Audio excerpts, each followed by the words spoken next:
The last few years of the Democratic narrative was that corporations were price gouging, right? They were price gouging consumers, and inflation was actually a product of corporate greed. Oh, the horrible corporate greed. Well, the profit margins in many of these industries were paper thin, as you're probably well aware, as their manufacturing and labor costs skyrocketed like they did for a lot of other industries. That's nothing new. We are only now starting to witness the effects of the legislation and policies put in place by blue states as a means to control prices. Now, California, under Governor Gavin Newsom, he may have staged its own economic demise after laws were passed requiring even greater state interference into oil refineries and gas stations. Now, Newsom's major refinery law, which they call ABX 2-1, gives the state power to control minimum fuel storage levels and control refinery maintenance to prevent price spikes, empowering the California Energy Commission to stabilize supply. Boy, oh boy. In response, companies are shutting down refinery operations in the state. Boy, that kind of reminds me of rent controls, doesn't it? Experts suggest prices could go as high as 10 to 12 bucks per gallon as a result of the supply squeeze. That, my friends, is not winning. Now, my next guest will have something to say about this government intervention, I'm sure. Please welcome to the show Ms. Rebecca Walser, Walser Wealth Management, Tampa, Florida. Thanks for being on the show, Rebecca. You know, I didn't see this story hardly anywhere out there. And it really caught my eye because it does remind me of rent controls, government intervention, and all it does is drive prices higher. We just don't learn our lesson. And here, California is going in big time. I mean, gas is already $6 to $7 there now. They're talking about adding another $5 to it.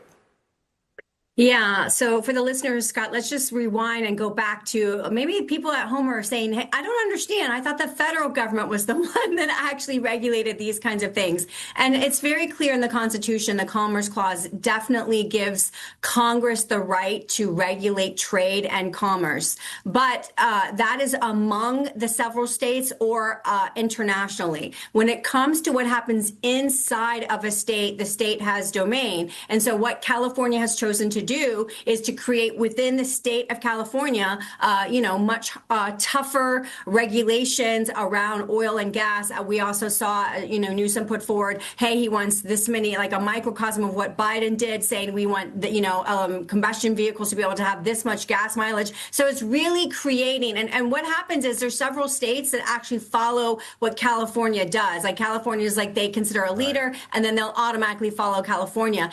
This reminds me of what we're experiencing right now, Scott, even with AI. You have a lot of states that are trying to take on state regulation of the AI, and obviously Congress and, Jensen Huang, CEO of NVIDIA, I could go Alex Carr, Palantir, a lot of these, gurus and, hyperscalers, mega caps are basically saying, no, absolutely not. We cannot have state-by-state AI regulation. We have to have, federal regulations that will be preemptive. So just so that the listener understands, how does California have this right to govern this? And they can only apply it to their state border. But the problem, as you mentioned, Scott, is that once California does this, it raises the cost to all of these manufacturers so much that it's almost the equivalent. California is like the 6th largest economy in the world comparatively to other countries and everything. So we're talking about one of our 50 states, but it is a massive global presence in the global economy. And so what California does make a difference, Scott, and to put producers, to put them in a cost prohibitive situation, and then to get to a $10 or $12 an hour gallon price per gallon, you're basically forcing people to either 1, not live in California, 2, not have a car, or 3, buy an electric vehicle. And that's already happening. And I mean, my guess, the overarching question I always ask, Rebecca, is I come from a commonsensical background, right? Now, you might think this is doing good, but it's actually doing you harm because the 10 to 12 bucks a gallon is a big tax on everybody that lives in that state. And you're driving out the people that can make that price go down. And if you look at the numbers, you're losing more people than you're gaining year in and year out. I mean, at some point in time, don't you look at yourself in the mirror and say, well, if this keeps up, who's going to be here to shut the lights off? We've got the same problem in Illinois, in Chicago, where I'm from, and in New York as well. What's going to be the end game here? When do they start to say, you know what, I'm only hurting myself? Three blue states that you just mentioned, and all of them literally going bankrupt. Their pension funds are some of the most underfunded in the country, bar no other state. So Illinois, California, and New York specifically, the largest states that are the worst funded on their internal state pensions, their bond, their junk ratings. I mean, it's just on and on and on. You know what's happened with Illinois with their ratings, their credit ratings. So Scott, this is just a problem. Like, you know, the issue is that it takes a while for things to show up to fruition. And so a politician like a Newsom could come and go, and he could be president of the United States before the state falls apart because of the gas prices. But it does come eventually. The chickens will come home to roost eventually. And, you know, I wouldn't want to be anywhere near the state of California when it does happen. They are making, and look at the corporations. We're talking about a mass exodus out of Silicon Valley to Texas, to Florida, to Tennessee.